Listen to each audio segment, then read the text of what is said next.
अगर मैं तुमसे कहूं कि एक आदमी को सिर्फ इसलिए जहर पिलाकर मार दिया गया क्योंकि वो लोगों को सोचना सिखा रहा था, तो क्या तुम ये कहानी पूरी सुनना चाहोगे?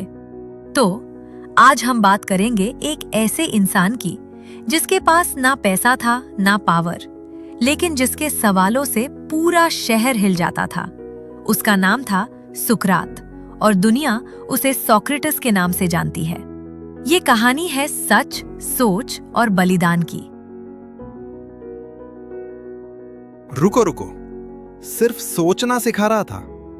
मतलब उसने कुछ गलत किया ही नहीं? नहीं, ना चोरी ना हत्या, बस लोगों को सोचना सिखा रहा था। ये कौन सा जमाना था भाई? हाँ, ना चोरी ना हिंसा, बस सवाल पूछने की आदत। उस आदमी का नाम था सुकरात। तो चलिए जानते हैं इस अनोखे आदमी के बारे में। सुकरात का जन्म एथेंस में हुआ। ना कोई राजकुमार ना कोई अमीर परिवार। उनके पिता मूर्तिकार थे, माँ नर्स। वो कभी किसी स्कूल में टीचर नहीं बने। उनका क्लासरूम था सड़क। मतलब लोगों से सीधा बात करते थे? बिल्कुल। वो पूछते थे, तुम जो मानते हो क्या वो सच है? इस बात पर मुझे एक कहानी याद आ रही है। एक बार ओरेकल ने कहा, एथेंस का सबसे बुद्धिमान व्यक्ति सुकरात है। पर सुकरात खुद इस बात से सहमत नहीं थे। वो नेताओं और पंडितों से मिले और उनसे सिर्फ सवाल पूछते रहे और उनके जवाब फेल हो गए। हाँ, तब सुकरात बोले, मैं इसलिए बुद्धिमान हूँ क्योंकि मुझे अपनी अज्ञानता का एहसास है। सुकरात युवाओं को सिखाते थे, अंधविश्वास मत करो, हर बात पर सोचो। ये बात शासकों को पसंद नहीं आई। यानी सच बोलना ही प्रॉब्लम बन गया? बिल्कुल।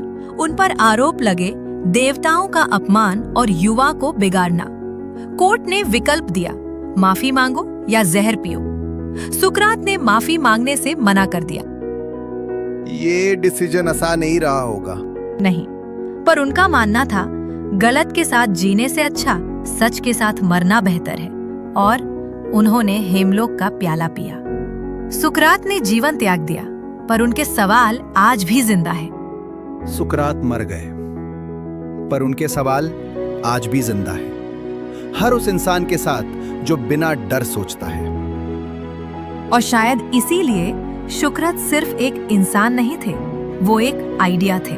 एक ऐसा आइडिया जो हमें याद दिलाता है कि बिना सोचे जीना सिर्फ जीवित रहना होता है, जीना नहीं। सुकरात ने हमें ये सिखाया कि बिना डीप थिंकिंग के मनुष्य का जीवन एक मशीन की तरह होता है, जो बस काम करता है पर समझता नहीं। इंसान को मशीन से अलग बनाती है उसकी सोचने की शक्ति। जब मनुष्य सोचता है तभी वो अपने जीवन में तार्किक बन पाता है, सही और गलत का फर्क समझ पाता है। और शायद इसीलिए सुकरात सवाल पूछ पाते थे, क्योंकि वो सिर्फ सोचते नहीं थे, गहराई से सोचते थे। उन्होंने हमें फिर से ये सिखाया कि बिना सोचे जीना बस जीवित रहना होता है, जीना नहीं। हाँ, सच कहो तो मैं सुकरात की इस सोच से काफी गहरा प्रभावित हुआ हूँ। मैं मानता हूँ कि उन्होंने जो कहा और जिस सिद्धांत पर वो चले वो अपने समय से काफी आगे था। शायद इसी वजह से उनके इतने सारे समर्थक बने।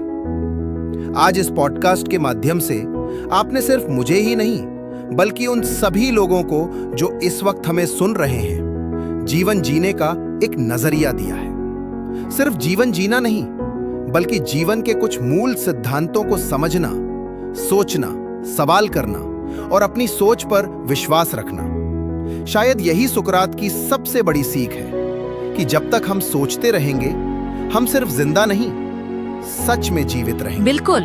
और मैं सिर्फ 2 बातें कहना चाहूंगी। पहली, सुकरात हमें ये याद दिलाते हैं कि सवाल पूछना गलत नहीं बल्कि सोचने की शुरुआत होती है। और दूसरी, बिना सोच के जिया गया जीवन चाहे वो कितना ही व्यस्त क्यों ना हो, अंदर से खोखला रह जाता है। और इसी गहरी सोच के साथ मैं आपका दिल से थैंक यू करना चाहूंगी, इतनी सुंदर बातों और इस पॉडकास्ट को और भी अर्थपूर्ण बनाने के लिए। आप सब श्रोताओं का भी धन्यवाद कि आपने अपना कीमती समय हमें दिया।